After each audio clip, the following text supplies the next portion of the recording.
Welcome to those of you joining us here in person this evening. Welcome as well to anybody tuning in on the live stream or watching us later on. This is the regular board meeting for April 4, 2022. A couple of housekeeping items before we get going. There is at least one pink sign-up sheet there at the speakers table. If you're here to speak at either the public hearing on the 23 fiscal year budget or the amendment for the 22 budget, you need to sign up there. If you are here for public comment, you can also sign up there. Just please understand, Iowa law prohibits discussing specific employees of the district or their job performance. And further, in accordance with board policy, board members may not respond to your comments in order to comply with open meetings laws. With that, would everyone please join me in reading the mission of the Marshalltown School District? We develop learners who have the knowledge, skills, and positive mindset to successfully pursue a meaningful future through personalized learning experiences. And stand as you're able and join me in the pledge.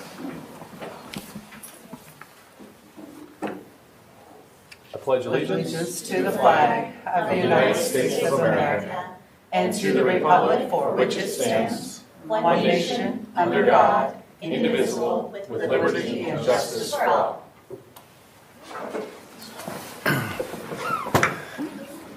And it occurs to me that I forgot to do introductions, so we'll go back and introduce everybody here. Board members joining us to my right, we have Zach Wall, Bonnie Lowry, and Jan McGinnis. To my left, Karina Hernandez, Sarah Faltis. Here at the center table with me is Paulette Newbold, the board secretary, Dr. Theron Schutte, the superintendent of schools. I am Sean Heitman, and so far, our only student board member here tonight is Phoebe Hermanson.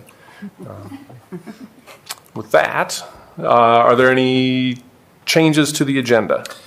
Yes, I've got an addendum to the personnel section of the consent agenda, and that is to add a stipend for 2 members of our business office who have been assuming the duties of employee benefits specialist since November after months of prodding.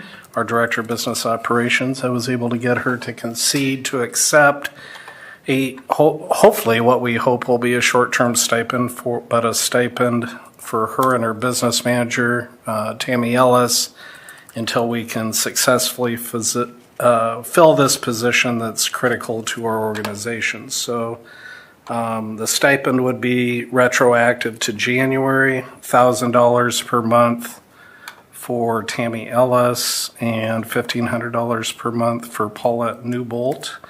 Still a $3,000 savings for that 3-month period, and will continue to be a savings, but again, we're hopeful that this will be a short-term solution that ultimately will want someone to be hired for this position. With that, may I have a motion to approve the agenda? Move to approve. Second.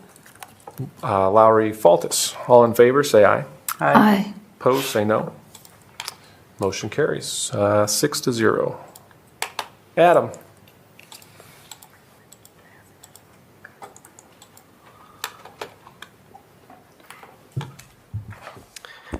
Good evening, everyone.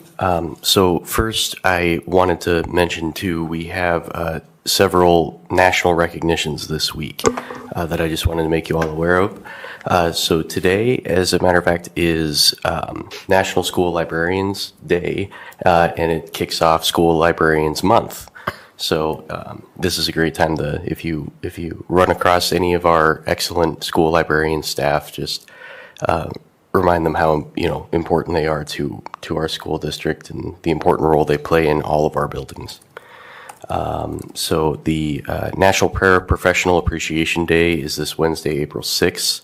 I know no one here is unaware of how important paras are in each of our school buildings, supporting teachers and supporting classwork. So, and then finally, we also have National Assistant Principals Week this week as well. So that's another incredibly crucial group of folks. and they assist the principals and the teachers, and they're kind of a key cog at every building. So we want to thank all of those groups of employees. We have tonight a group of outstanding Lenahan students who were awarded for their What the Flag Means to Me essays. And those contests were through the American Legion here in town and the Elks Club. So I'll welcome them up. All of them at once? Yeah, sure. We'll have them. Come on, guys. All right, let's All right, awesome. Hi there, I'm Ms. Vanessa Engel. I'm the XLP teacher at Lenahan Intermediate School. So for Writers Workshop for XLP, what we did was we participate each year in the American flag essays, both for 5th grade competes with the American Legion, and they had their recognition in February, I believe. And then the 6th graders competed with the Elks Lodge in town. We had a wide variety of essays, and then this year I made sure to share this opportunity with other students and other passionate writers in the building. So we have a wide variety of kids today, and I'm so proud and excited to see some new faces too. So this is really great that we can branch out and we can get other students to participate in such a great opportunity like this. So yes, and also these fine students, the 6th graders, will be invited to a dinner at the Elks Lodge in June 16th. And so they will be honored, and then they will get free food. So that'll be great, all around. All right, so without further ado, I suppose we'll go ahead and read a few of these essays, if that's okay. All right, let's go ahead and start with Brooklyn, our 5th grader, okay? Come, step on down, friend. So this is Brooklyn Smith, and she had our 2nd place essay. Okay, unfortunately, my other 5th graders were not available to attend today, but hey, Brooklyn is representing. All right, you ready? Do I hold? Okay. What the flag means to me. The American flag is very important to me and my family. To me, it means pride, safety, and freedom. I am very proud to be American because we do not have to ask a king to do anything. It makes me feel safe and happy that we are not slaves. It also makes me sad that a ton of veterans died earning us the rights to be free and safe. Many people in the world don't know freedom like I do. For example, I get to decide which career is best for me, and in other places, the government decides for them. Another example of freedom is that Americans get to decide where they want to live and attend schools. America is full of many religions because we are free and get to choose how we want to live. My family has always been proud to be Americans because everyone is treated equally. The flag's 50 stars are to represent the 50 states. In order for the United States to be a strong country, all 50 states have to work together. For example, we all vote for the President of the United States, and everyone in the United States has to pay federal taxes to help improve our country. I hope you feel the same way about the American flag like I do. I will always be proud of the flag that represents our country, and I am thankful for the freedom it provides.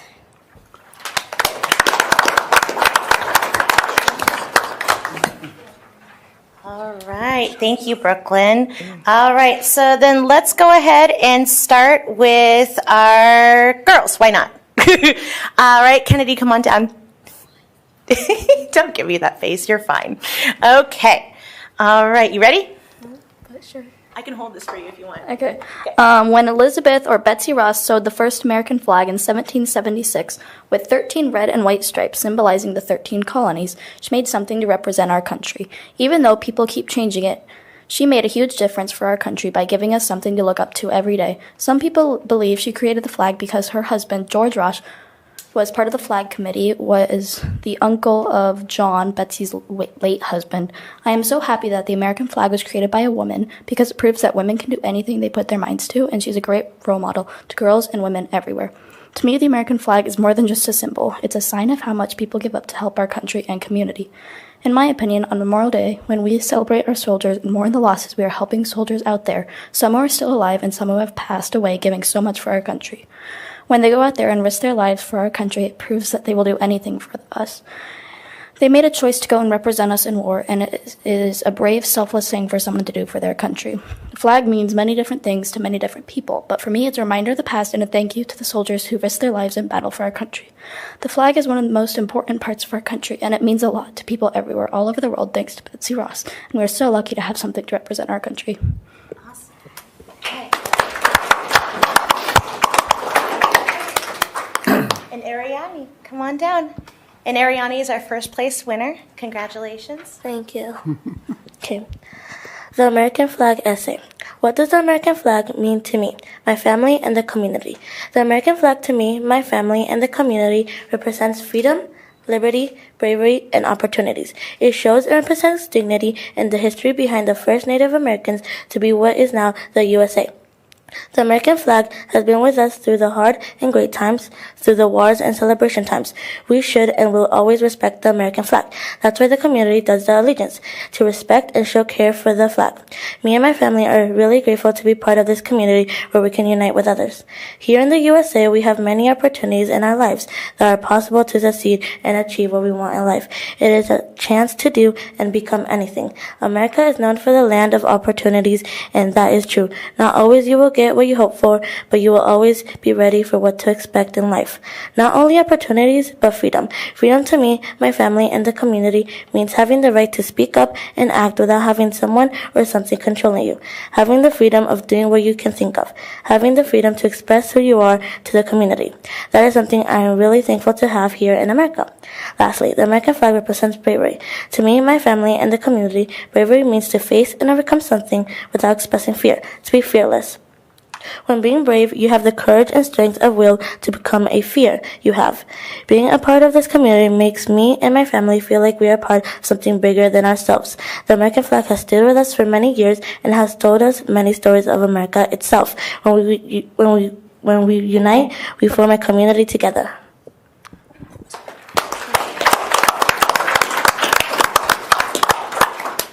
Okay, and now we will go with the boys. So we'll start with our third place winner, Garrett. Okay, you want to hold it or should I? I'll hold it. Okay. The symbol of America. The flag of the United States of America is a symbol to represent America. America was founded back in 1776 by Christopher Columbus. The flag has 50 stars and 13 stripes, as many may know.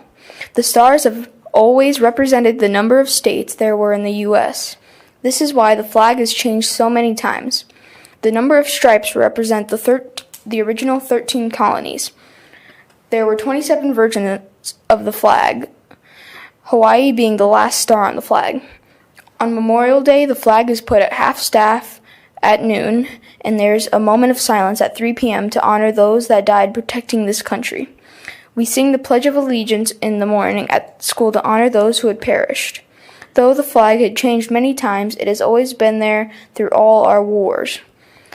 You might have seen people sing the anthem at the beginning of sports competitions. The American flag has brought us hope during our toughest times and joy during our best moments. The flag united us all when the U.S. was separated into 13 different colonies. The United States of America was separate but united because of the flag.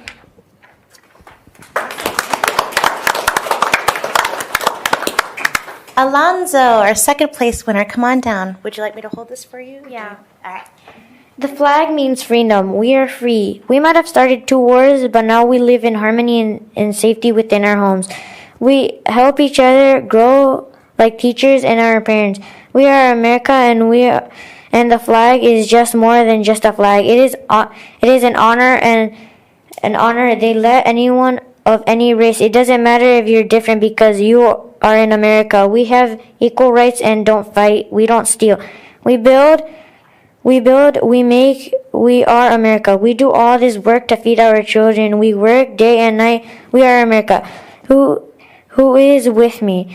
I promise you that you can go to any country you want and they will accept your religious and of your race, religion, or gender. You will show your kindness and happiness. You are welcome here, just how you are your friends accept you, and I love America because it doesn't matter if your skin is different. I accept anyone just how America. We are America. We are nice, positive, and friendly. We don't stop till we start bleeding as we don't give up. USA.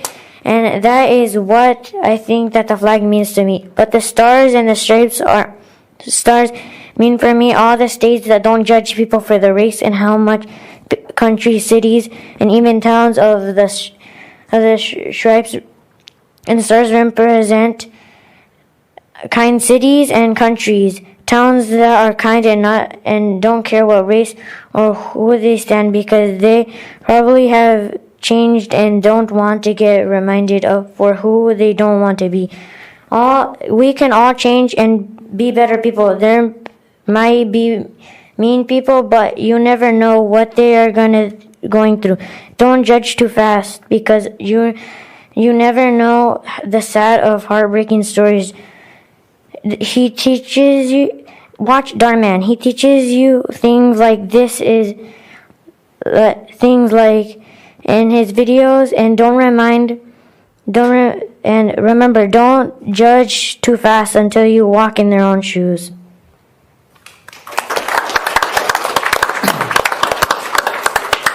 Okay. And last, we have Aiden Holmgren, our first place winner for the boys. The American flag is very important, but to me it means the pursuit of happiness. It remembers the men and women who died in the Revolutionary War to gain our independence. The flag shows us that liveliness of America was very important at the time. The flag was also important when the 13 colonies came to United States of America to find new land for their British government. Though they didn't want Great Britain to take this land, they tried to gain our independence for the colonies, which is known as the United States of America, or the USA. Britain sent ships with thousands of men on board to keep hold of the colonies, but the states, as we know today, of Massachusetts, New England, New Hampshire, Rhode Island, New York, New Jersey, Pennsylvania, Delaware, Maryland, Virginia, North Carolina, and South Carolina, and Georgia wouldn't let this happen. This led to taxes on any products that the colonists bought from the British stores. This was the beginning of the Revolutionary War. During the war, Congress started to create a document that became very important later on in the war. Then later, the Declaration of Independence summarized the colonists' motivations for seeking independence. As the rebirth for America in the war wasn't so good for the militias, townspeople, and that were trying to help grow independence for the country we live in today. Then France heard about people waiting for independence from Great Britain, so they joined in the war. This and the Declaration led to America to show Britain what they truly wanted from their freedom. The people that came from Britain joined together with France to gain America independence. Okay, thank you. And that's everyone. Thank you guys so much for reading your work. And thank you guys for listening. Thank you. All right. Thank you. Yeah, thanks, All right, guys. perfect. Go ahead and go. You're correct. Sean's daughter. So it's my pleasure to introduce to you the next principal at Rogers Elementary School, Pam McDonald. We had a meet and greet for the Rogers employees and district admin and curriculum professional development folks a little bit before this, and I had opened by saying with Dr. Jurgensen present, after more than a quarter of a century of Dr. Jurgensen's leadership, will be transit, which we've greatly appreciated his dedication and service not only to Rogers but to the district and the community. He'll forever be a positive asset for us. We're going to be transitioning this summer with Pam McDonald. Pam is actually a graduate of Marshalltown High School in 1982. So she was a year behind me in my sister's class. We had a very thorough process that really started pretty quickly after Dr. Jurgensen's announced resignation prior to winter break. And it took us basically from January to March to fall upon the person that we felt was an outstanding fit for the position. Just so people know the process, in addition to applying, we spent a lot of time receiving input from Rogers staff on what the desired characteristics of their next leader are. All of the applicants go through an online questionnaire perceiver process, which is scored, and then if they have performed well there, they go through an hour and 15-minute interview with with a research-based screener, and then if they survive that part of the process, then they're in a good position, having met all of the qualifications and desired characteristics, to then come before an interview committee made up primarily of employees, teachers, assistants or paraprofessionals, secretary. Bonnie sat on that committee representing the board, and we're thrilled to death to have Pam with us. Pam has a BS degree through the Iowa State University, and then she got a master's degree at the University of Iowa. And then she continued her education at the University of Minnesota to work on, she's ABD, all but the dissertation, so maybe we can twist her arm there to finish that up. But Pam, one of the things that was really important, in addition to someone that was going to be very prideful and passionate about the work, which, someone from Marshalltown obviously is going to be, it was to find someone that had a great experience at both the elementary level, but experience administratively. Pam has served as a teacher in a variety of capacities in her career, which has spanned 3 different states, Iowa, Arizona, and Minnesota. She's served as at-risk teacher, special ed teacher, English as a second language teacher, a regular ed teacher at both the elementary and secondary level. Early in her career, she served as a principal for, I think, 7 years, was it? 7, yeah. So it's kind of the best of all worlds, really. So we're really thrilled to have Pam join our administrative team, and I'll have her do a little further introduction. Thank you, Dr. Schutte. I don't know exactly what you want to hear about me, but I could not be more excited to be returning to Marshalltown. And I'm sure Theron's probably sick of hearing this, but I actually had a dream that I was the principal at Rogers. And I thought, well, that's interesting. I fancy myself a little intuitive. So I then all of a sudden I noticed that there was this posting. I thought, that's interesting. So I kind of let it sit, and I'm enjoying my work at the department, but I'm so excited to get back to the building level where the real work happens. And I'm so excited to be able to go in and support the teachers and the staff in the strengths that they have, and then work together on taking a look at some things that might improve the situation or that might help. I'm very much an advocate for teachers and for staff, and I feel like when I do that and help them to be their best, then they do their best with students, which is the ultimate goal. And I'm also pretty skilled in engaging families, and that's always been an important piece, whether I've been a teacher or an administrator. So I'm so excited to come aboard, and my meet and greet was just phenomenal. Everybody was just amazing, and I talked to everybody. I think there are 1 or 2 people slipped through my fingers, but I was able to talk a little bit to everybody, and I couldn't be more excited to join and come back to Marshalltown to serve. So thank you so much, and thank you for the process. It was very thorough, trust me, which I enjoyed. So if you have any questions, I'd be happy to answer them. Otherwise, I look forward to joining July 1. Thank you so much. Welcome. Yeah, welcome.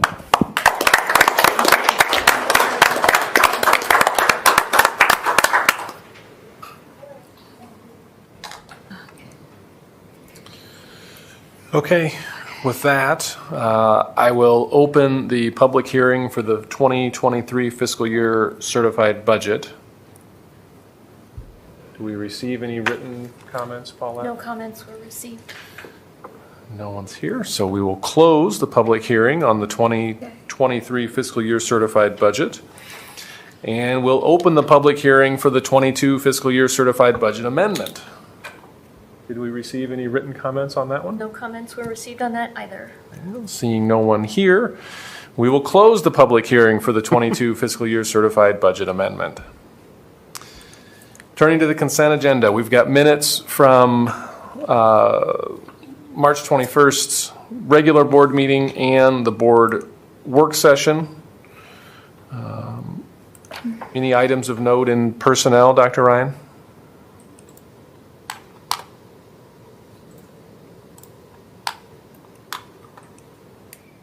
We have 2 retirements on the agenda, and I apologize. We'll get the second one that I'm going to read out loud. We'll get that posted. First, we have Melody Bennett. And her principal, Jackie Wyant, says Melody demonstrates positive outlooks and great customer service every day. She assists students in a variety of tasks and fills in for other secretaries without hesitation. Melody has been a great asset to the support staff team, and her size 6 shoes will be hard to fill. When she emailed her retirement, I said, "Oh, hard shoes to fill," and she said, "size 6." So we made sure to insert that there. And then Iris, a para at Franklin, her principal, Tim Holmgren, says Iris Langland has served students at Franklin with patience and kindness. Kids and staff know she is someone they can rely on when they needed help or a warm greeting and smile. Thank you, Iris, for making a positive impact on on the life of Franklin students and staff. So we thank them both and wish them well in their retirement. Thank you. Thank you. Looking at interagency agreements and contracts, there's a student teaching affiliation agreement with Grand Canyon University, and an electric service agreement with Interstate Power and Light Company to take electric interruptible service option. And then there's an agreement with Youth and Shelter Services to provide counseling services to youth and their families and provide outreach services. And an agreement with the Iowa Department of Human Services for the implementation of the educational stability provisions of the Every Student Succeeds Act and the Fostering Connections to Success and Increasing Adoption Act of 2008. Are there questions about any of those agreements? Looking at open enrollments, for the current year, we have 3 continuations, 1 out and 2 in. And then for next year, we have 3 out. Paulette, were there any items to note in bills? No. Dr. Schutte, do you want to say anything about the revisions to the calendar? Or maybe if nobody has any questions, Yeah, it was a simple revision. We added a 2-hour early dismissal on Friday, September 30th for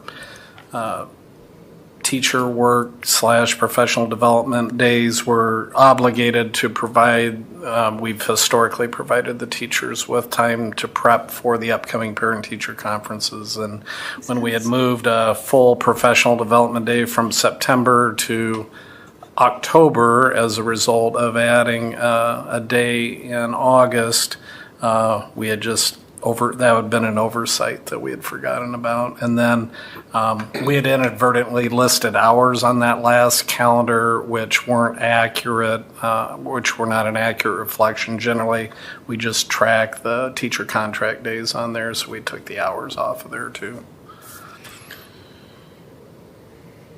May I have a motion to approve the consent agenda? Motion approved. Second. Wall, Lowry, all in favor, say aye. Aye. Opposed, say no.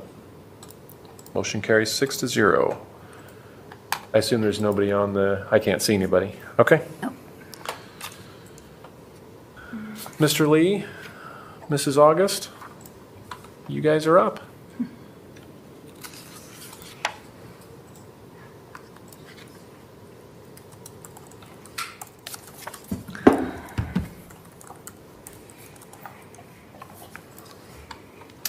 All right. So we're just going to give a rundown of some things we have going on at Fisher Elementary and then give an opportunity if you guys have any questions. Wanted to start with talking about attendance. I had actually asked Kim works at Micah, and we work collaboratively with her, and I wanted to highlight that because I think that's been a great partnership. And she wasn't able to make it today, but she spoke very positively of the collaboration that we've done with her, and she helps us in working with attendance and working with students that are chronically absent and just really breaking down those barriers for families and working to help them realize the importance, but sometimes they don't even see how many days they might be missing, and just really try to build that relationship with them. And she does a great job with us, and Kendra, our resource specialist. And so it's been a really great, positive collaboration with them. But we have some different incentives that we have at Fisher. If a class has perfect attendance, they get to hang an attendance flag, and kids get excited about that. It's just a way to highlight that day's attendance.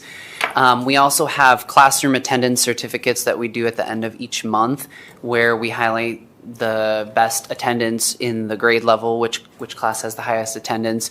And then there's also individual certificates with perfect attendance in the 95% and above. So students really get excited about those. And we know that the connectedness to school, there's a lot of it is, parents, and that's where we have this attendance plan linked in there if you want to take a look at it. But that really is for parents and working through, okay, here's what the percentage is here. Let's make a plan. Are there things we can do to help you? Are there some resources you need? Kim helps a lot with that as well. But then at the same time, we know students, when they're excited to come to school, they can't always get themselves to school, but when they want to be at school and they're excited to do so, they're going to wake up and say, hey, I'm not sick. I need to go to school. So we need that collaboration with the parents, but we also want students to feel safe and excited to be at school. So that's something we've worked on this year. And, we always have challenges with attendance and different barriers that we're trying to work with, but building those relationships has been a focus, and working with Micah has really been a great experience. So, and then kind of dovetailing off of that with PBIS, we have, again, we want to create that connectedness to school. We have our expectations that we teach with students, and safe, responsible, and respectful. And we go through those with the teachers, teach those. Morning meeting is a great opportunity to do that. But we also, we have different visuals throughout the school. We have different times throughout the year when we reteach things like, hey, it's going to be snowy, so let's go over our expectations. So the more we can front load those with students, the more success we see. We also do look at our data and kind of see, are there hotspots of areas that we're seeing a lot of referrals or different incidents happening, or common behavior that's happening, so we can reteach that across the board. And we reinforce those positive behaviors, so we show students that we notice their adherence to those expectations. But to highlight morning meeting, it's a great opportunity to teach different social emotional skills and to address some of those issues in the classroom that might come up and work through problems, build that positive classroom culture. And we have some different resources that we use for that, and we also have the responsive classroom. We haven't been trained in that yet, but we have teachers that'll be going this summer. So that'll be another resource for teachers to use and build in their classroom. But we also have teachers that helped create some different slides with Sanford Harmony and some other resources to help have some common language across the school, so that we can use that to reinforce those expectations and highlight those positive aspects throughout the school. Also wanted to highlight PLCs. We do have, here I just listed the 4 critical questions. So when you look at those, one really exciting part about PLCs is, we always want to look at growth and how we can help support students. But when you look, there's all these different components of a PLC, and looking at how students did is one of the questions, but there's a lot of legwork that goes into that. What do we want students to be able to do, as well as how do we know that? What are we going to assess them on, and how will we know if our teaching is successful? And then how are we going to extend students that do have it and are proficient? So those questions guide a lot of what we do. And then we have each teacher is part of a PLC. At the building level, we have math and literacy. But we also have every teacher as part of some PLC, and many of them are district-wide PLCs, and some are at different points in these questions. Some of them are reviewing essential standards and highlighting what is it that we all want to be on the same page, because there's still that art of teaching, but what are those commonalities across all of the buildings?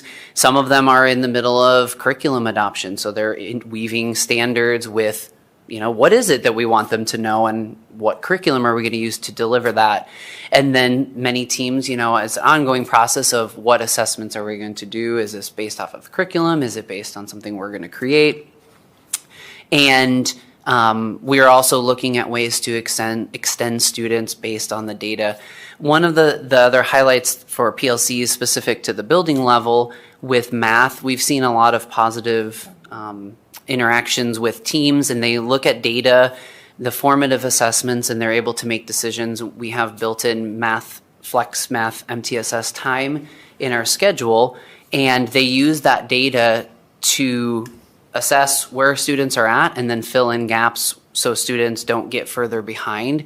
And we'll go into a little bit of the data as well, but we've seen a lot of positive results from that, and teachers get excited to meet and collaborate and really look at what do the students need, and what is it that we're missing.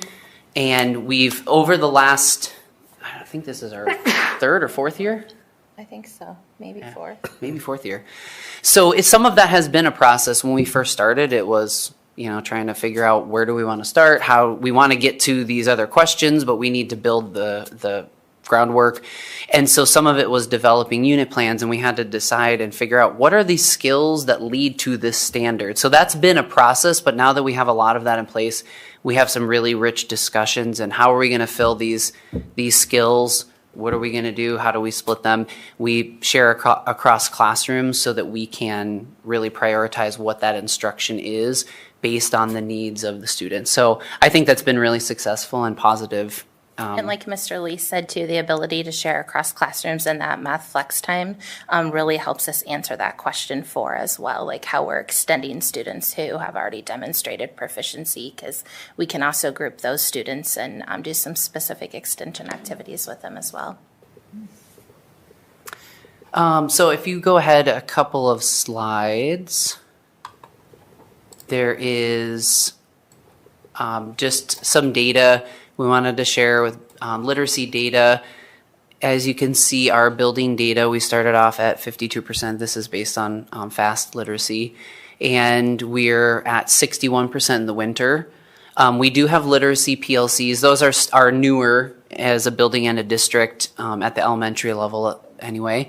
And so we're still working to develop that process, and that'll actually look a little bit different next year with some different PLC leads next year, and some of that's going to get split up across teams.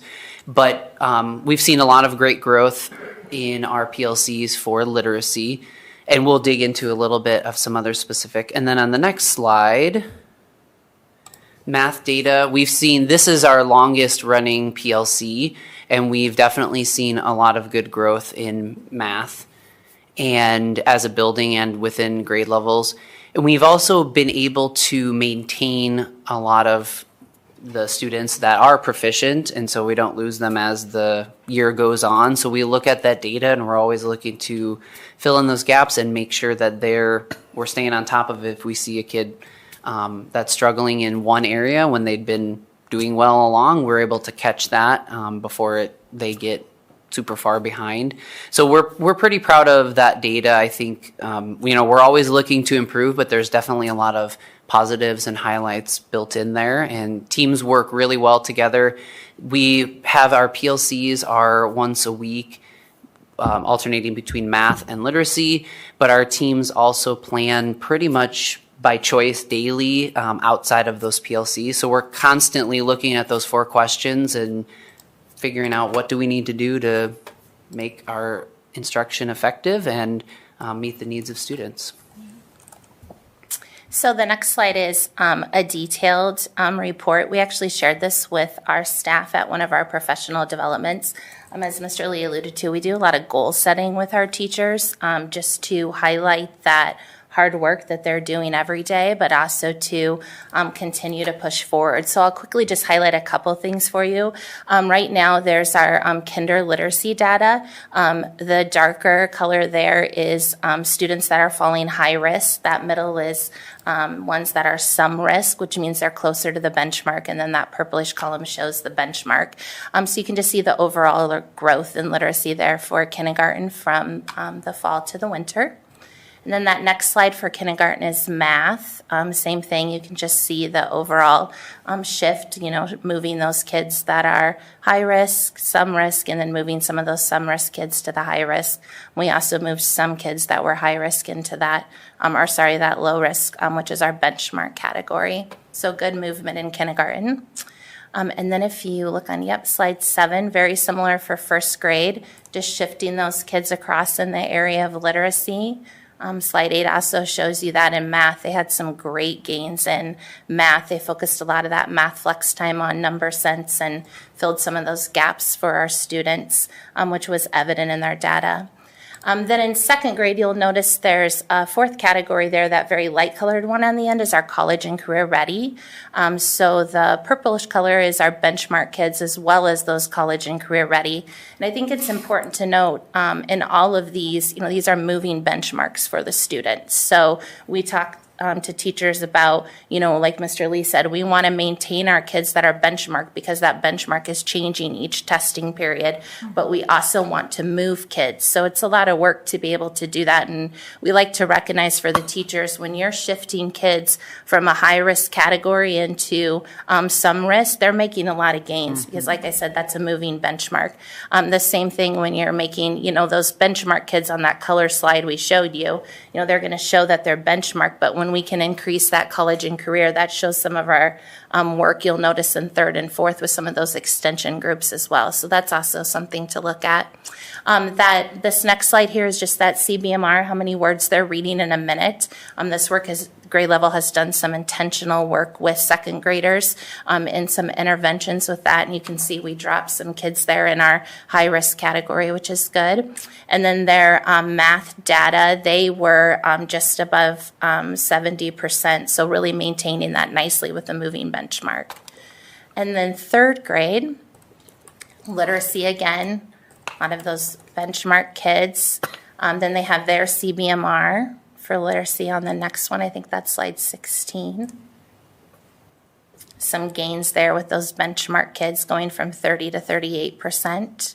And then if you look at slide 17, they had some nice gains in math with that 40 to 48% in that college and career ready section. So we moved some of those benchmark kids into that college and career pathway as well.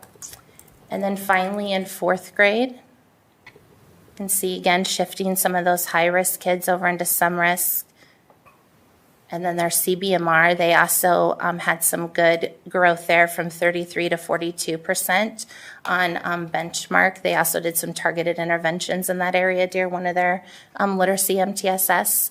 And then finally for 4th grade with math, they went from 32% to 41% in that college and career ready.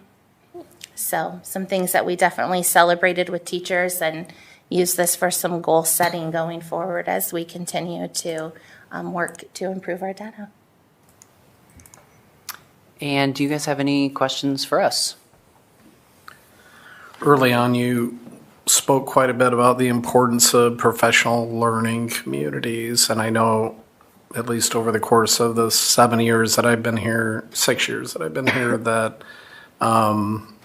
Fisher was doing a really, really good job with data teams before we technically became PLCs, and I know that that's just continued to evolve. Maybe Jennifer, you could share, since Shauna will be talking to the board about the PLC summits that we're making available hoping to make available to any of our teachers, administrators, etc. What kind of value you've seen in that experience as it relates to the growth and development of your teachers since we've been able to do that? Yes, absolutely. Pre-COVID, we were able to attend a couple PLC conferences with different groups of teachers, working together to hear that same message. Attending some of those different sessions builds a lot of excitement and motivation and things that we can bring back to our building. I think that's the key piece, just to keep the work going. Like Mr. Lee said, we have a lot of teachers who choose to collaboratively work together, and I think the culture in your building, and you have a chance when you attend those conferences to build some culture together and set some goals moving forward. That really makes a difference. We try to be really intentional. It's motivating when you attend those. Mr. Lee is really good about letting us purchase books so we can do book studies connected to our professional development plans. We try to have lunch and learn monthly to bi-monthly, where we allow teachers to come in. I bake something yummy for the end, and we just do something really short with a video from Global PD, which is another PLC resource that we can connect back to, or a short article, or so just all those things to kind of keep the excitement and culture. And Mr. Lee alluded this too, when they see that it works, and it works in their data, and the kids are learning, that's a big factor as well. And then they're ready to keep going and attending and learning, which is exciting. Well, and to add, I think you see these conferences, and sometimes it might be, hey, maybe a teacher has gone more than once, and I've actually attended more than once. But it's being a conference, you really can take something different every single time you go, because there's different strands. You have the whole group sessions, but then when you break out, and it kind of depends on where you're at in the process. Okay, I'm going to go here because I need to know more about this. And once you build on that, the next time you're like, oh, okay, I got that part. I'm going to build on this. So you really can take a lot from every session, but then you can tailor that to what are your needs at this time, and just helps kind of build that momentum. And they're always exciting. I mean, you get the fun, exciting parts of those people who've been successful, and then you get the nitty-gritty nuts and bolts stuff that you need to, and you kind of put it all together. But it really reinvigorates people who've been there before, and just excites people who've not been there. So it's definitely powerful. Absolutely. I think it also validates how the district feels about lifelong learners, and supporting teachers and allowing them to learn together, which allows for collaboration when you get back. So it's an awesome opportunity. And over dinner in the evening. Absolutely. Conversation always turns to goal setting and planning ahead. Very nice. Other questions, comments? Well, thank you, guys. All right, thank you.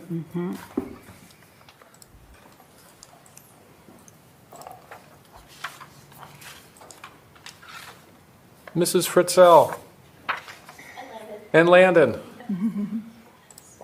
You're really racking up the air miles. You are. So we're here to request out-of-state travel to Atlanta, Georgia. A few weeks ago, I had the privilege of taking 3 high school students to the State Science Fair. All 3 won awards. However, Landon got a very special award at the closing ceremonies. They were handing out, the top awards for the students who won the top prize and were invited to the International Science Fair in Atlanta. But Landon and I also were asked to go as observers to the fair, which is an outstanding accomplishment. Only the top 3 ninth graders in the fair were invited to do this because of, 1, their good projects, but 2, the potential that the science fair people of Iowa saw in them. So we're here to request that we are allowed to join the Iowa contingent, which involves May 8th through 13th, flying down with the group, staying in the Embassy Suites Hotel, going to all the science fair events. Landon won't be competing, however, he will be able to observe, and I will be able to observe, and professional development growth for me will be incredible, and being able to talk to other teachers too, and for him also seeing what other students are doing, and I'm sure we'll come back with great ideas for the future. Any questions? Well, Landon, congratulations. Thank you. Yeah. Yeah, I don't know how many times I've been asked, who is this Landon Stanley? Won the poetry contest, now he's a science. Got him for 3 more years. So after congratulations, you've had a great year. Yes, thank you. this. Thank you. May I have a motion to approve the out-of-state field trip to attend the International Science and Engineering Fair as presented? Move to approve. Second. Lowry Hernandez, all in favor, say aye. Aye. Opposed, say no. Motion carries 6-0. Have a good trip. Enjoy. Phoebe, nobody came to help you out tonight.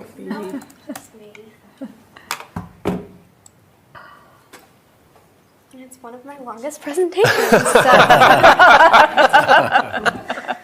Maybe they knew that too.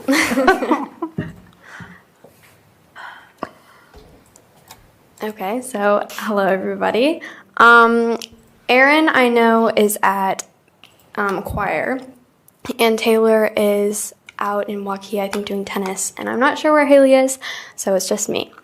So again, Aaron is at the choir concert, which also is band and orchestra, and tonight they got the opportunity to have a recital for their solo and small ensemble groups.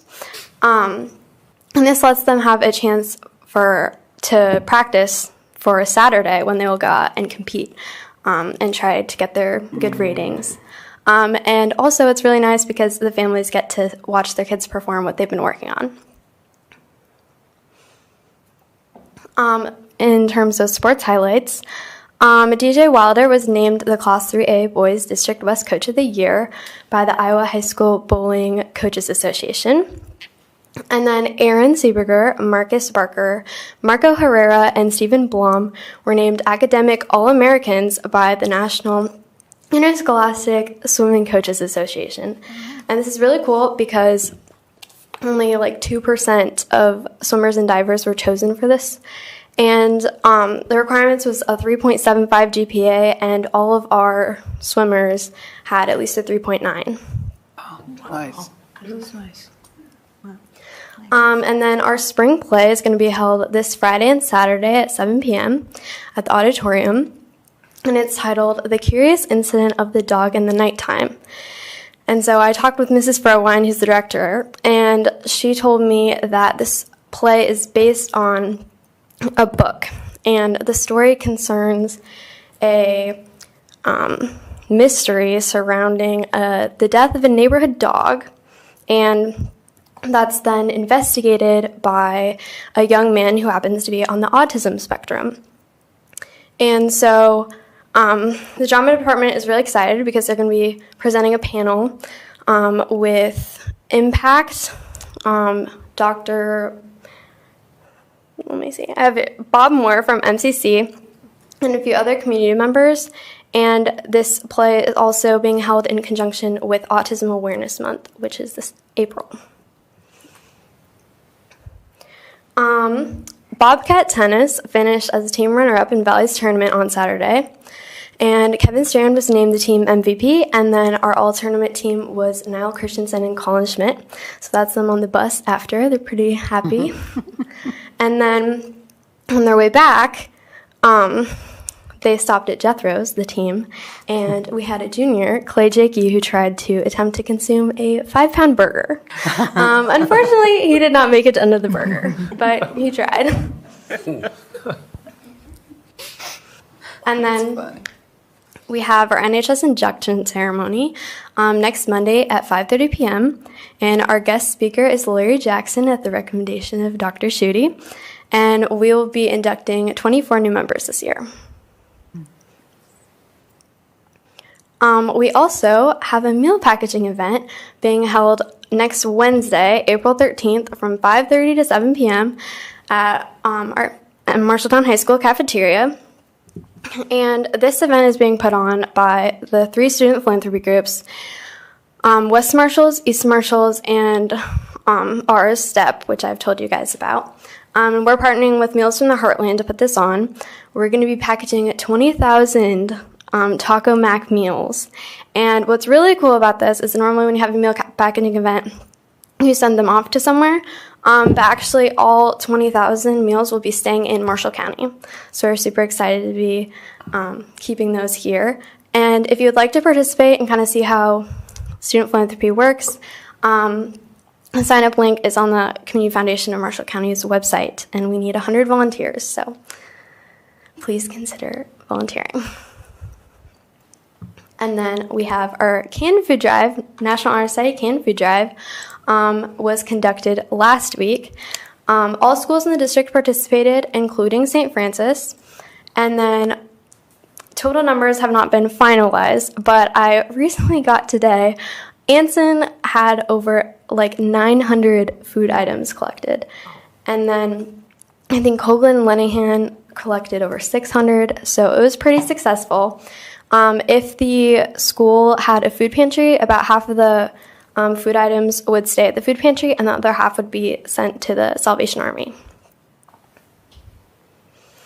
And then March was National Athletic Trainer Month, so the girls' soccer team recognized Liz Corriere, our athletic trainer, on March 24th following their scrimmage. And they took a picture. And then obviously spring sports are kind of in full swing now, so we have a lot of upcoming events.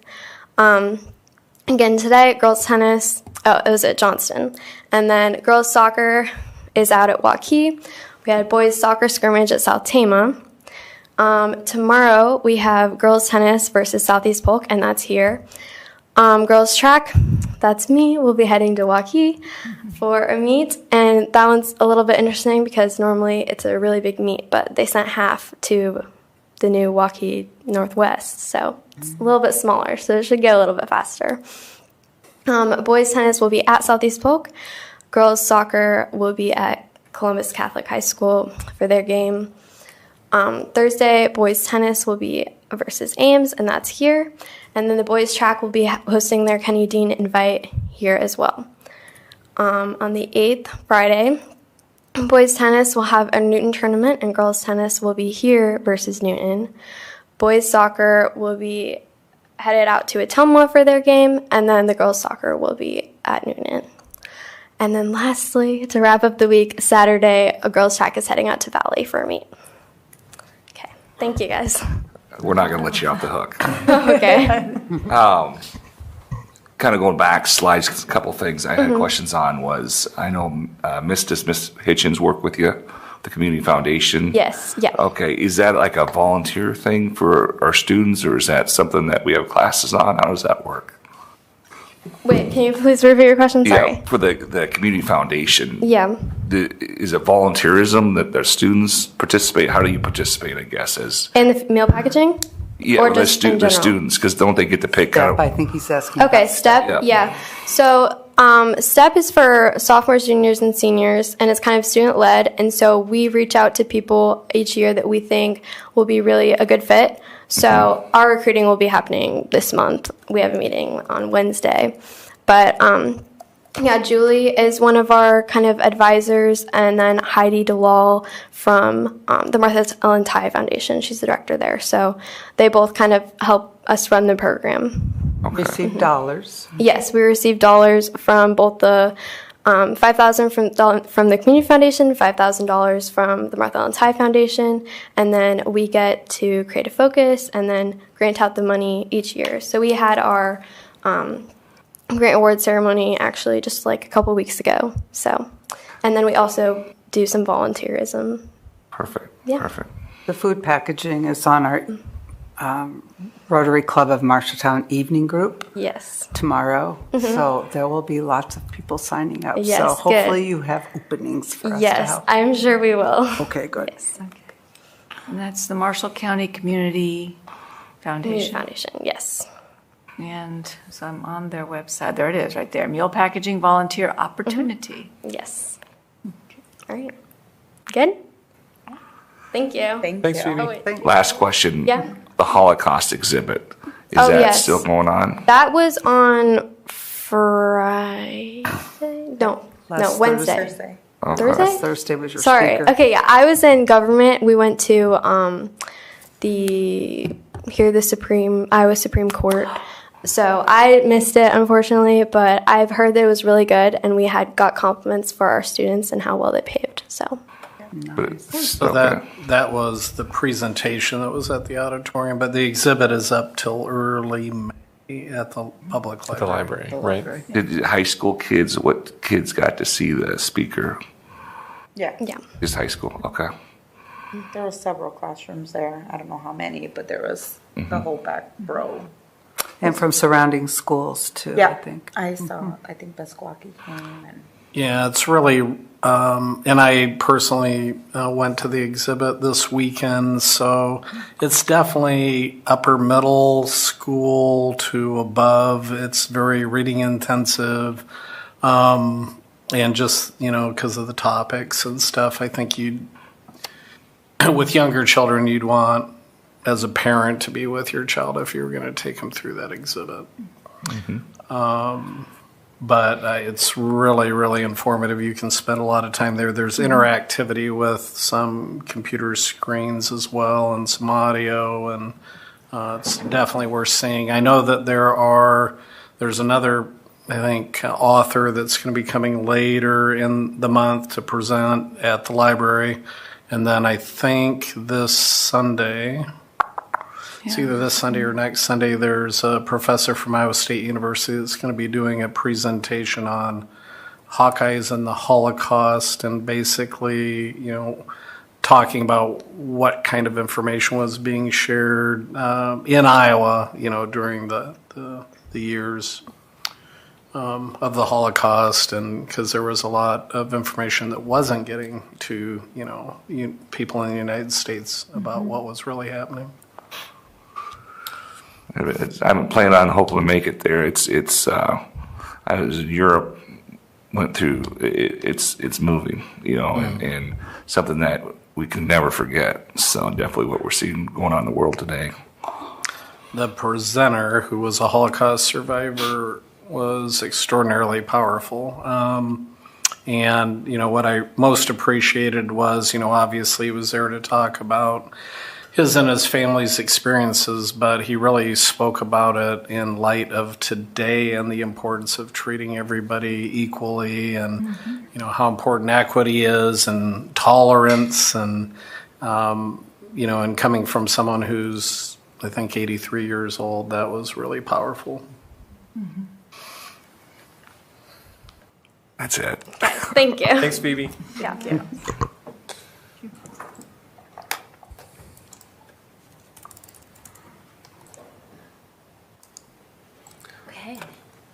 Good evening, everyone.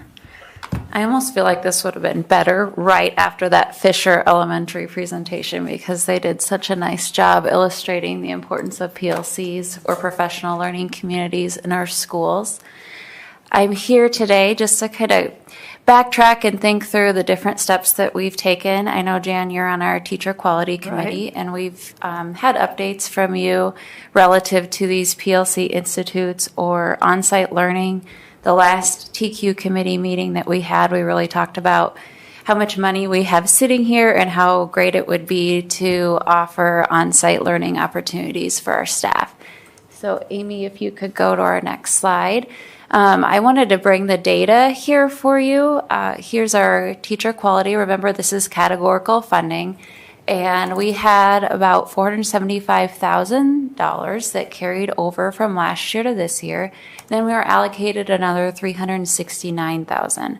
So you can see that there was a chunk of change waiting to be spent on professional learning. And remember that this is learning that's really dedicated to professional development of our teachers. Even our administrators don't fit into this categorical funding. It's really specifically designed by the state of Iowa to reach our teachers in developing their skills. So we have our budgeted expenditures through the end of this year, which are approximately $370,000. And you'll see highlighted in yellow the approximate amount of money that we'd like to spend on almost 100 teachers going on site for professional learning community or solution tree training this summer. And then we would end with a pretty decent balance rolling over into the following school year as well. So Amy, if you could go. So you might be wondering, where are we planning to go? We surveyed the entire teacher body or staff, and we asked, hey, who's interested? Here's some options, and here's some different topics that you have to choose from. And these are awesome opportunities to re-inspire, refuel your engine. It's been an exhausting year. Maybe in the summer you'll feel ready to learn professionally. So we're really excited about the responses that we had. This first training is actually Culture Keepers, which is geared more towards the leaders of the buildings. It allows our principals, and we have a few instructional coaches attending as well. I plan to attend this training as well with our principals and really think through what are some of the strategies that other principals are using to lead professional learning communities, and have some of those conversations and network with some of the best, professional learning community schools in the nation. So we're excited about that. We have about 8 of us attending that one. If we go to the next slide, this is a new training that they're offering, and it's only offered in Texas or like down south. So it's not really a training that's offered in the Midwest, but it's specifically geared towards empowering Hispanic and Latino students. And you can read through the details there. They're specifically looking at closing gaps, removing barriers, engaging families. And we have a wide range of general ed teachers, ELL teachers, principals, and K through 12 that are looking forward to attending this training as well. So if we go to the next one. And then lastly, we have 3 different opportunities to do just kind of what we call the base training, which is, if you're new to PLCs, then you attend this one. You want to make sure that you understand, beyond professional learning community, just the acronym, understanding what we're talking about, but really the purpose. And I felt like Fisher did an excellent job explaining how critical professional learning communities are within the system of your school, and using data to then implement further interventions and making decisions based on what the students need. So if you haven't been to a PLC Institute, then you're geared here, but this is also an awesome opportunity. You can see in the fine print there that if you've been already, it's a great one to go to again. So I myself have been to this one 3 times, and I've learned something every single time. It was a little surprising. I think we had, if you go to the next slide, Amy, we had about 13 staff members who preferred to do the virtual, meaning they just, for whatever reason, they're not able to travel. But we still think that's a valuable experience for them, so we wanted to open that up. You can see that our biggest area of interest are the empowering Hispanic and Latino students. And I can't think of a more appropriate professional learning opportunity for our staff, and knowing that this is a great investment for the future of Marshalltown. So if you go to the next slide. You might be asking, why are we going? And hopefully I've already convinced you that this is a great decision. But we know that this is a great investment. We've had staffing shortages. You guys have heard this all year long. And that's really limited the amount of times that our current teachers can be pulled from the classroom to attend professional learning, because we know we need them in the classroom with the students. So that kind of opened the gates to what opportunities do we have in the summer for our teachers. And believe it or not, Solution Tree does come to Des Moines, although it's always in the fall when our students are in our classrooms. So that's just not a viable option for 97 staff members to attend. And we gave everyone equal opportunity to access this learning. That's probably one of the greatest comments that I could say tonight, that every teacher was able to talk to their team and ask and kind of collaborate together and decide what training they'd like to go to or what they had interest in. It wasn't a we select who goes. Everybody had equal opportunity to show us that they're interested. And then, our teacher quality committee is on board with this as well. And I know, Jan, you had already updated us for that. So that is the last slide that I have in presenting the PLC Institutes. Curious if you have any questions for me. How many teachers do we have? 500. 400 and some. So almost 1 out of 5. This is really excellent. I mean, our teachers need this. It's been a long haul of not being able to do professional development in person. I think this is going to be very powerful. Then do you actually have teams going to the same conference together? Yeah, so Mickey's been behind the scenes organizing, and we did everything we could to make sure like Lenahan goes to the same one and Miller goes to the same one. And between the elementaries, that was a little more difficult because there's so many of them, but we've absolutely grouped people by team and building. And we have an administrator going to each, we have somebody assigned to each one to make sure, our teachers have someone to turn to if something were to go wrong. But really excited about the opportunity for our teachers. And I don't know if you recall last year in August, we did bring we brought Solution Tree in virtually, and we struggled to fill 45 seats. Right. So this is a really exciting, on the heels of a tough year that's exhausted our teachers. It's really exciting to see their will and their drive to continue to improve. I think it will serve to rejuvenate quite a few of them. It's a good conference. Is this volunteer, or are they getting paid to go in the summertime, or how's that work? So the district pays for the expenses, meaning we pay for the conference costs, the travel, the food, but they aren't compensated for their hours that they're at the conference. Okay. Yeah, so it's a privilege. Yeah. It really is. And this was teachers of all grades were invited. Oh, yep. Okay. Everyone. Yep. We weren't sure how many people we would get, and we had about 120-ish that showed interest, and then when we looped back and said, we need you to commit, that's 97 of them have officially committed to it. Do you have some sitting on the fence that are still thinking about it? Or? Yeah, we might have a few. I would guess we'll have a few come in late that say, hey, I still want to do this or that. Is it time? And if there's availability in the conference, then we'll be as flexible as we can be. And will it be open to new hires if there's availability? Yep, I've reached out to Pam already and said, hey, it'd be great to have you go along with me just to get to know you better, but also fill in some background and help you out with anything you might need. So we're having a lot of those conversations as well. Okay.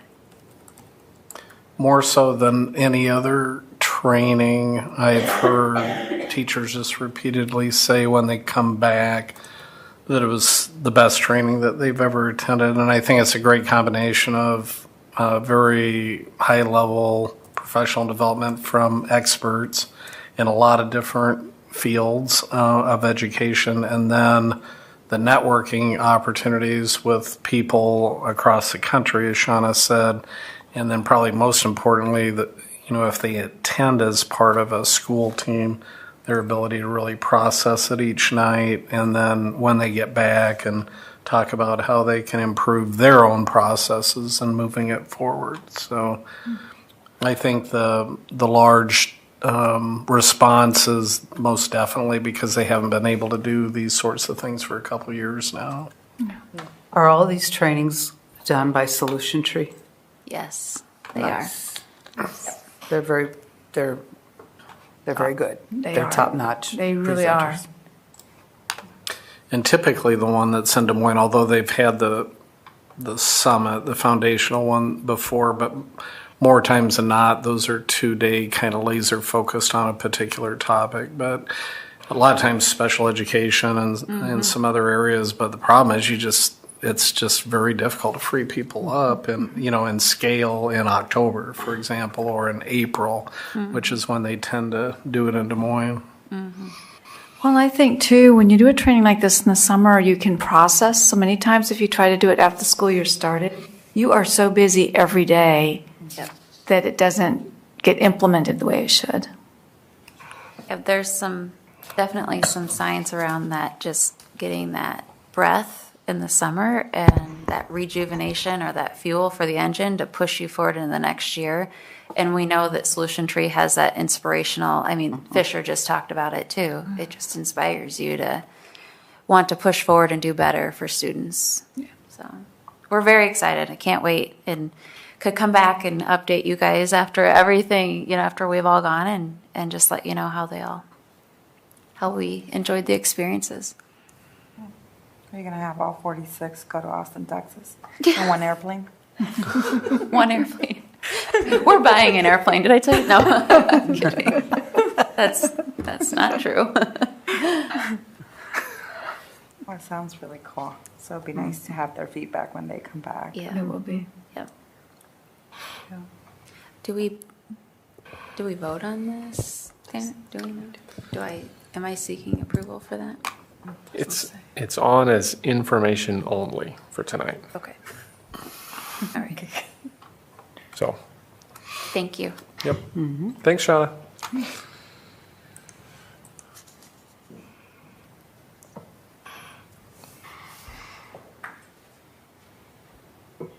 Alrighty, good evening.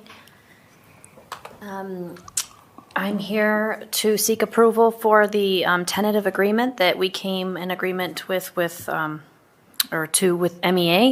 the teachers union. We agreed to a 3.0 cost, it's a total package cost increase, and that's $465 to the salary, and the salary base, and $502 to the supplemental salary. So that's the salary schedule with coaching and activities.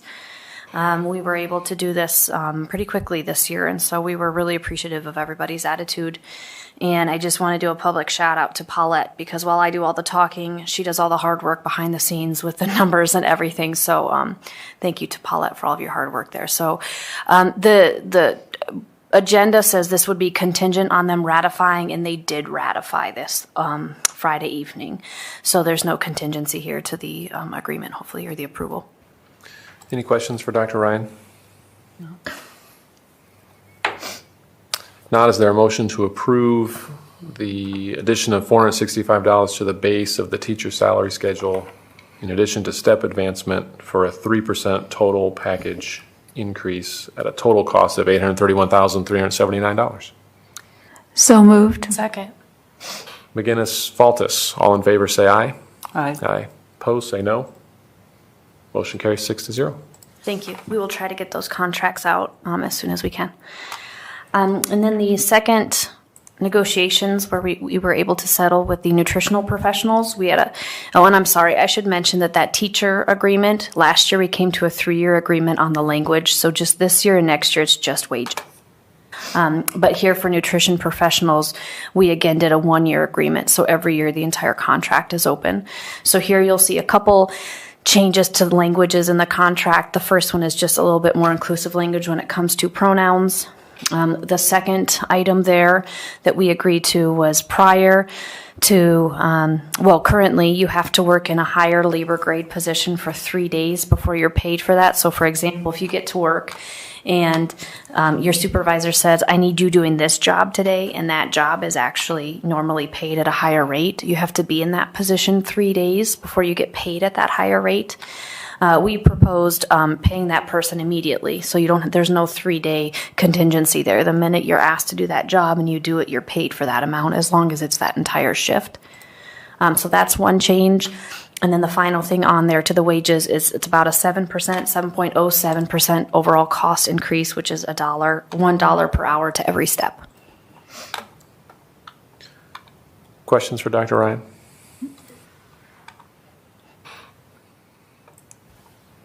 Is there a motion to approve the tentative agreement with the nutrition professionals? Move to approve. Second. Lowry, was that you, Karina? Hernandez, all in favor, say aye. Aye. Aye. Opposed, say no. Motion carries 6-0. Thank you. Thank you.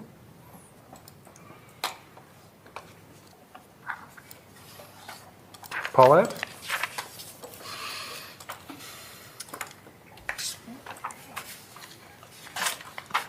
So, last board meeting, we reviewed the proposed budget for the 22-23 school year. And given that we didn't have any comments during the public hearing, I would recommend approval of the proposed budget with the proposed property tax rate of 17.85540. and total expenditures of $124,115,374 for next school year. Are there any questions for Paulette? I think once again, taxes went down, correct, for our school district? Correct. All right.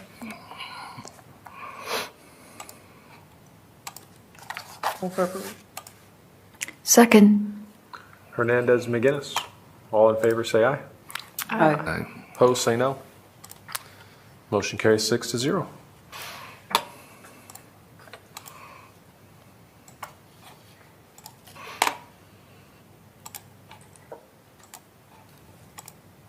All right, and in regards to the 22 certified budget amendment, that's a budget amendment for this year.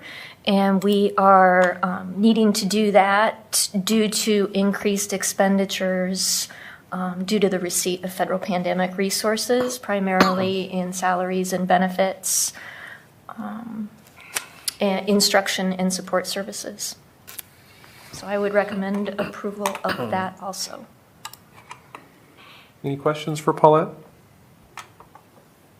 If not, is there a motion to approve the fiscal year 22 certified budget amendment in the amount of $1,400,000? So moved.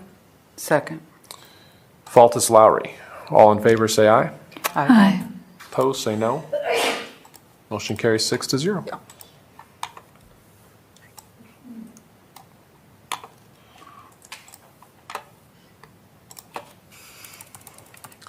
Policies. Okay, for first readings, we had 3 policies that came before you at the last meeting that were new policies that we recommended adopting from IASB. One of them was 405.1, licensed employee defined. Another was 411.3, classified employee terms of employment.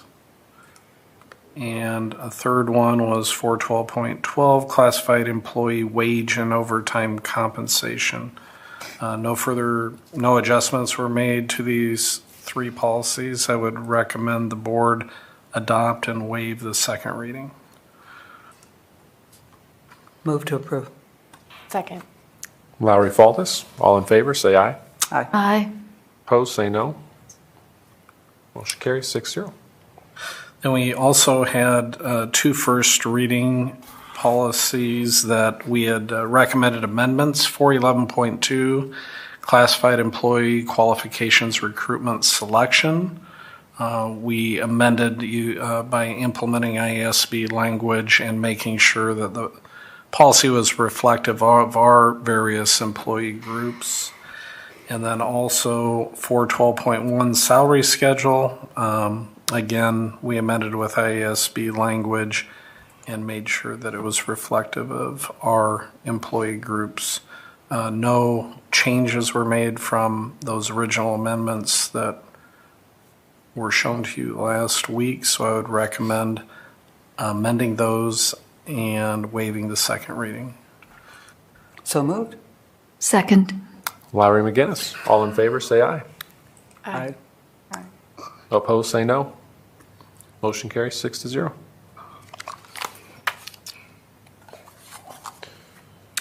I can Did do you my wanna best to do- walk through these, and then I can tap Paulette in if I need any help or support, or Nora with Leah gone too. So as we were reviewing some of these Series 400 policies, we realized that we needed to take a look at a lot of them and just make sure that they all were consistent with their language across the board. And we realized that also there were some gaps in terms of some policies that were recommended by IASB, which we did not, for one reason or another, have in place. So one of those policies that we did not currently have was 411.5, classified employee assignment. And so we're recommending adopting the IASB policy on that. That would come back to you for first reading at the next meeting. Are there any questions on that one? The next policy, 411.6, classified employee transfers. Same here. We would recommend adopting IASB's policy. And since this would be a new policy, it would come back at the next meeting for first reading. Questions about that one? Okay. 411.7, which is evaluation for, I believe, classified staff or certified staff.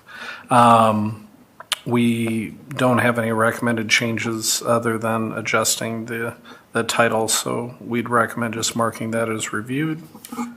Okay. Any questions or comments on that one? 411.8, classified employee probationary status.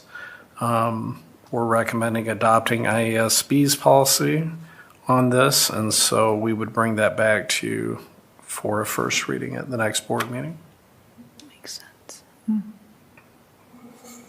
Okay. 412.4, classified employee tax shelter programs.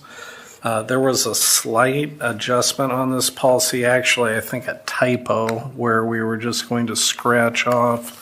Let me see if I can find this here quick. At the end of a sentence, it said by the board, which did not make sense, so I think it just didn't get deleted when that policy got adopted. So I would recommend the board allow us to mark that as reviewed and just clean up that typo on that one. 412.4. Is that okay? Mm-hmm. Absolutely. 413.12, classified employee retirement. I know Paulette made some edits to our existing policy to amend it. So that one would come back at the next meeting.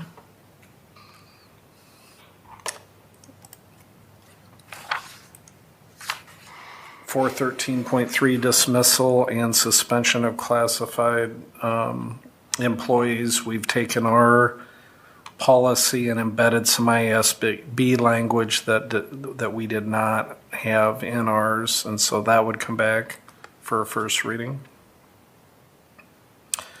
413.3R, dismissal and suspension of classified employees regulation. We are recommending that gets marked as reviewed. We were deleting on that one a reference to contracts, which we've tried to do in most of our policies, but we weren't 100% accurate in getting them all out of there, because this goes back to when we moved language from what was in the contract to the employee handbook. So anytime it makes reference to the contract in that regard, we're try to get that out. So if the board's comfortable with that, we'd like to delete the reference to contracts and just mark it as reviewed. If you're not, we're happy to bring that back as a first reading. Wow, the substance of the policy hasn't changed in any way. Right. It's just, to me, that seems more like the same grammatical type correction you made on the other one. I don't know. I agree. Yeah, I agree. Yeah. Okay. And then 413.3E, disciplinary guidelines, classified personnel, we're recommending just marking that as reviewed, no changes there. Yeah, makes sense. Label change. Okay. Bless you.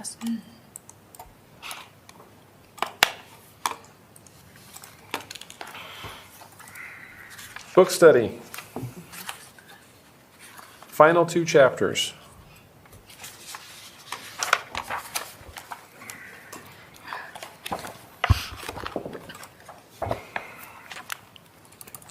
And I guess any concluding thoughts anybody has on the book as a whole. And as usual, Bonnie, I can see you've got yours pretty well marked up, so I'm going to make you talk first.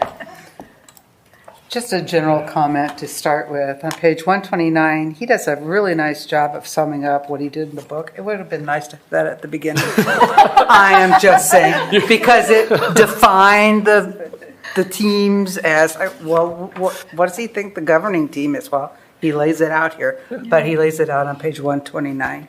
So it would have been nice if it were at the beginning. More of an editorial comment than anything else, So but maybe sure. the author could tune in here just a little bit.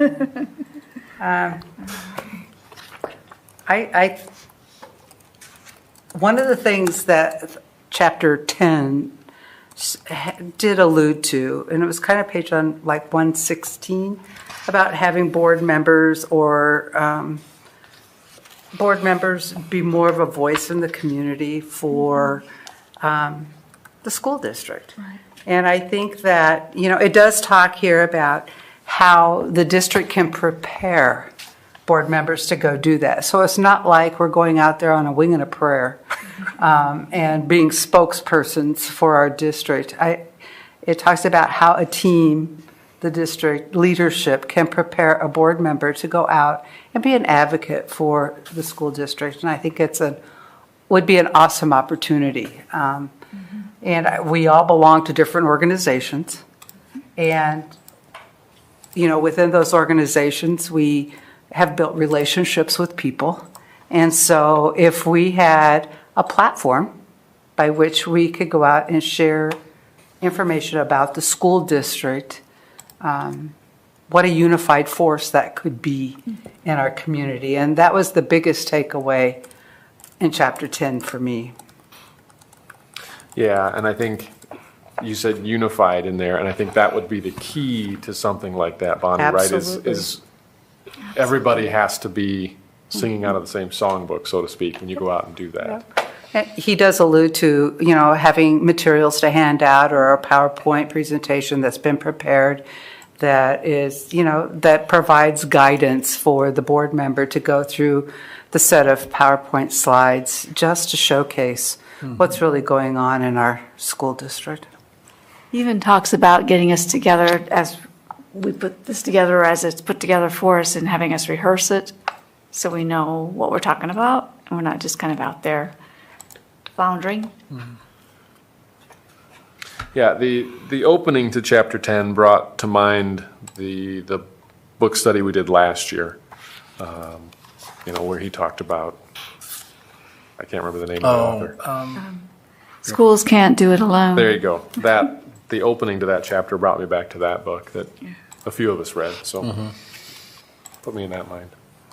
Yeah, I think, when you think about the long list of committees, which our board members participate on, kind of divide and conquer those out. Some of them are standard committees that you'd expect, finance and facilities, what have, but a lot of them are what he's talking about in terms of being connected with, either formal or informal committees of influence or power or decision-making that are not just school district, but community-wide. And so I think in some ways we do a really good job of that. He mentioned on a number of occasions at the end of the book, the time commitment and having to try to find the balance because, when people sign on to the board, for the most part, they're thinking about how many times does it meet, and then you talk a little bit about the committees, but then there's all these other things too. And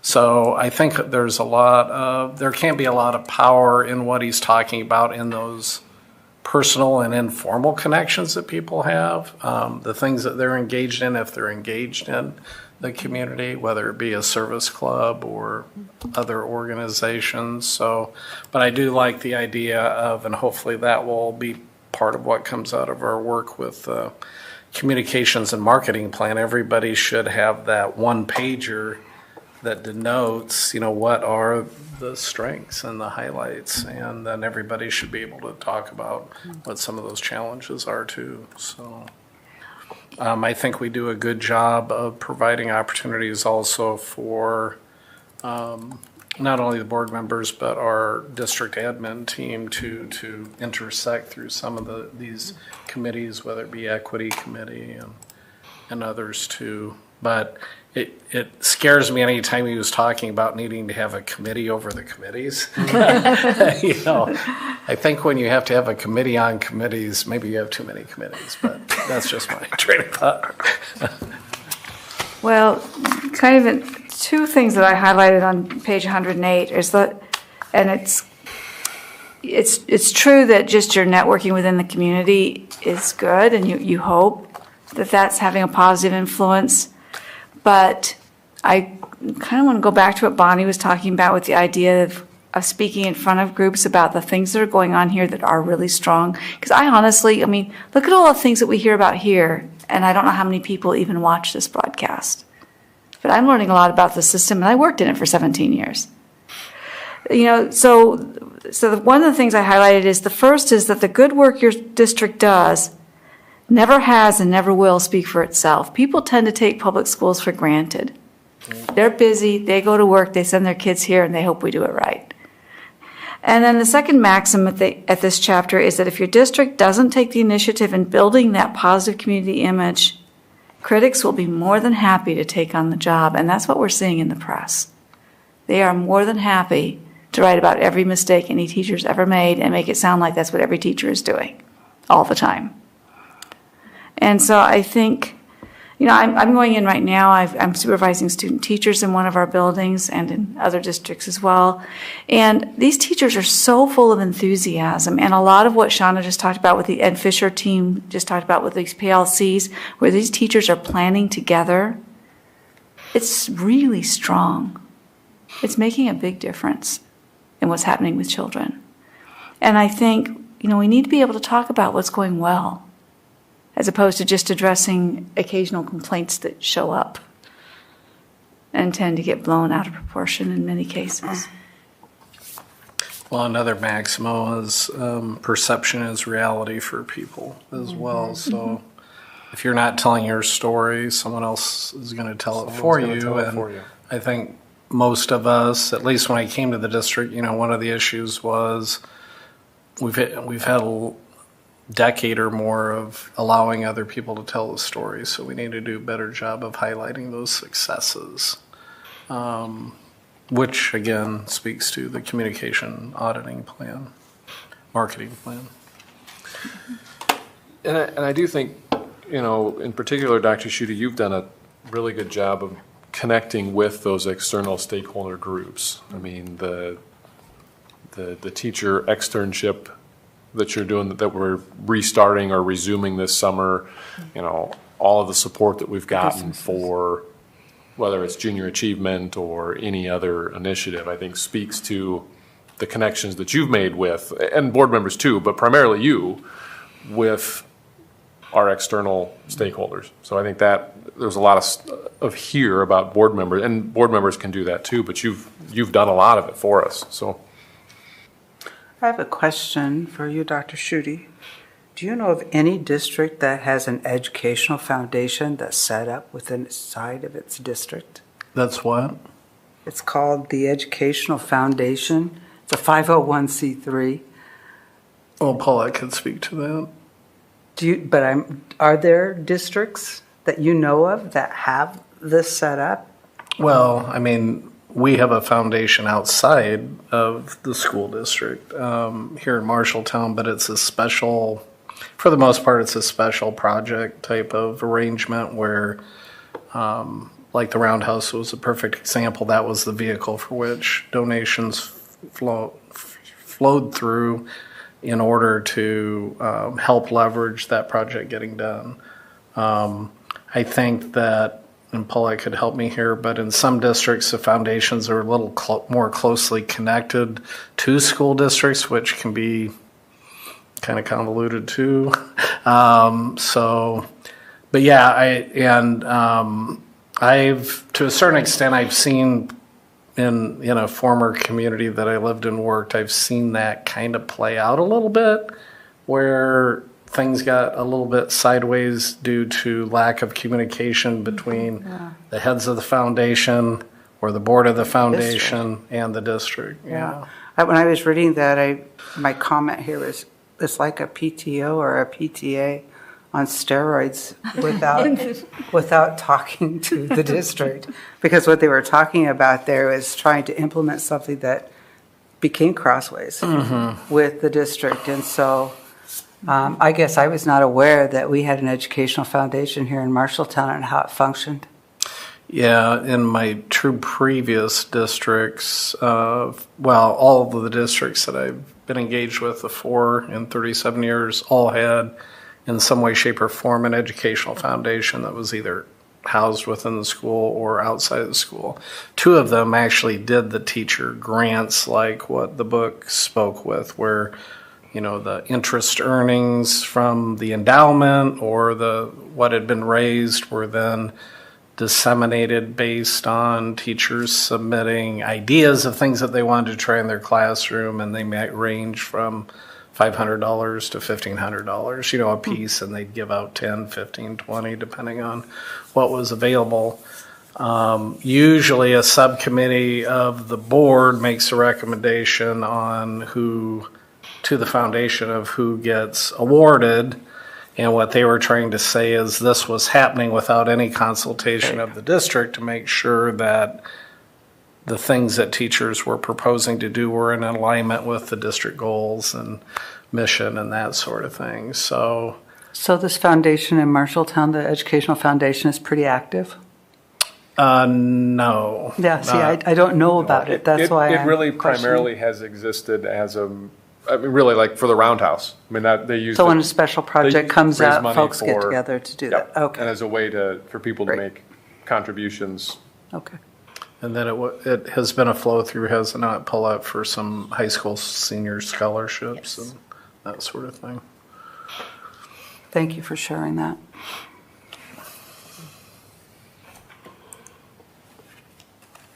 Other thoughts from anybody? Well, at one point, he does talk about restructuring committee structures. Have we considered doing that, or was that ever something we were thinking about doing? I'm not aware of us considering that. I mean, I think since I've been here, we've evaluated the committees that we had at the time of my arrival, or at least at the end of the first year. I think we did some realigning and combining of committees. Yeah, I just wondered because he kind of keeps bringing it up throughout the book, so I wondered if that's the reason we were reading this particular book. No, the main reason, and I hadn't read this before embarking on it, but I had read a series of 3 or 4 books he had written a number of years ago for board development that were very, very good, and I had heard him present as well. Some of the ideas here are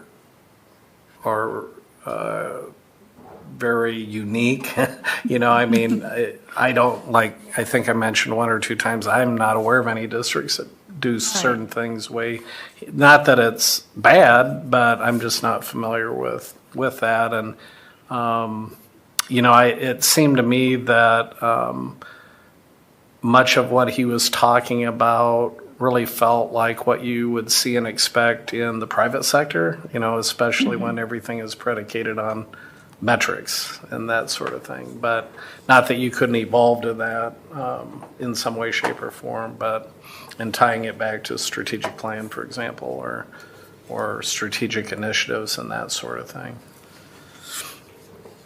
But I guess I felt at the end of the day, I felt affirmed that we're doing a lot of, I think, right things by involving the board in a lot of different ways outside of just the meeting that happens twice a month. But I'm sure that there are areas that we can make improvements in that regard, and it wouldn't surprise me if over time, if we do have some different or new committees, and maybe some committees that would fall off, for example.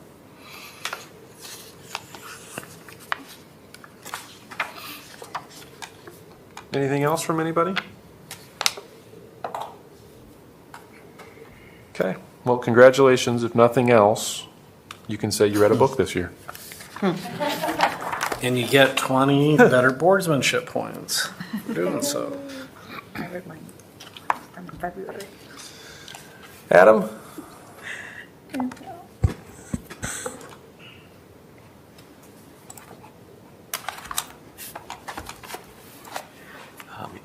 Just had a few quick updates for everybody. So first, just to give you a sense of where we are with the website, Juicebox has, since our discovery meeting would have been a number of weeks ago, we moved into the mapping and wireframing portion of the, that's phase number 2 of the process of bringing the new website into being.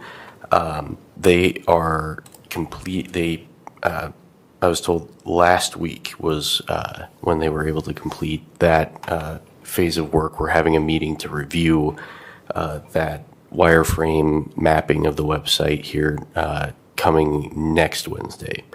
So after that, we'll move into phase 3, which is the design phase. That's obviously where we get to learn more about how this new website's going to look and feel. And then, yeah, so we'll just wanted to give you some orientation there. Just because I'm curious. Yeah. How many phases are there? There are 4 phases going up into launch. Okay. And then there will be, we'll have some things that'll be ongoing, like we'll have to, make sure all the web pages we want are added, that we have everybody in place to manage those web pages.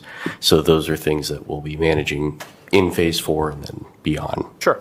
So, okay, real quick, 2 other updates. So tomorrow evening at 5:30 p.m. at the Marshalltown Public Library, we'll have a program about the dangers of vaping that'll take place, or that is being sponsored by Big Brothers Big Sisters and Satusi.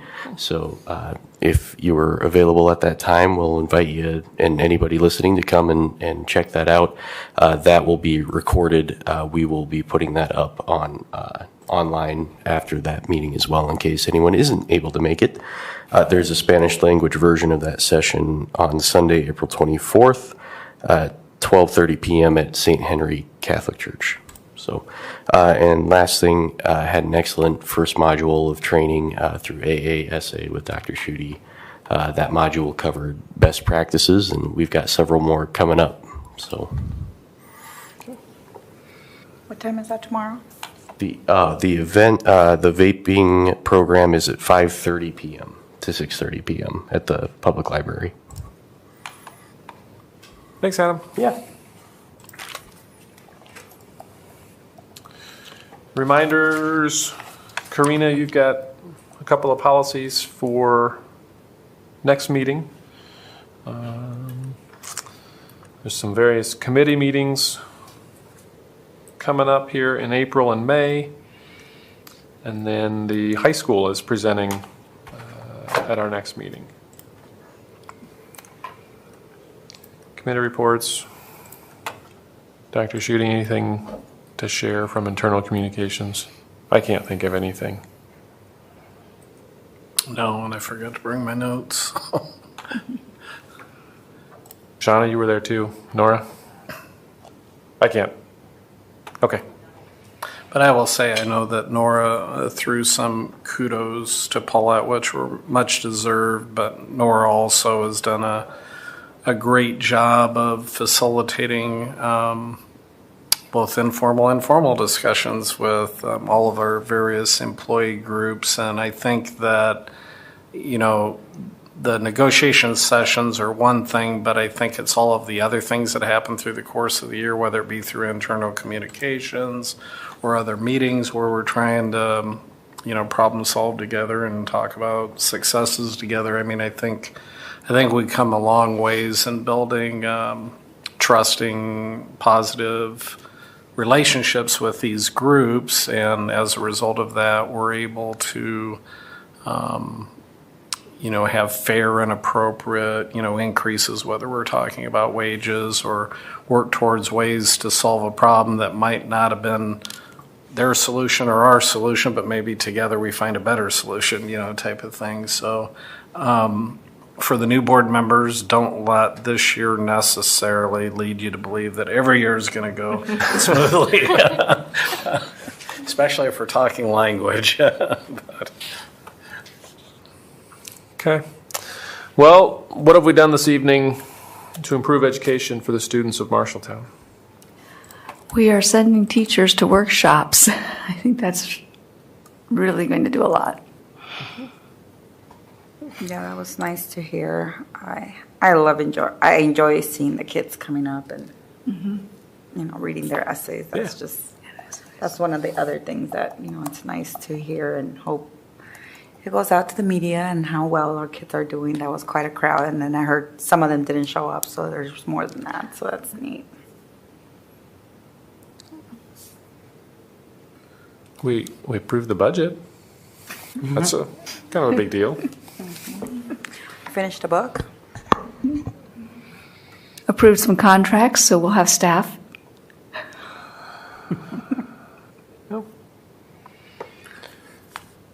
Okay. Well, if there's nothing else, we need a motion to adjourn. So moved. Second. Lowry Faltis. All in favor, say aye. Aye. Opposed, say no. We are adjourned. I was going to ask a question. You can ask. Just ask a question. So, this question has been asked to me several times from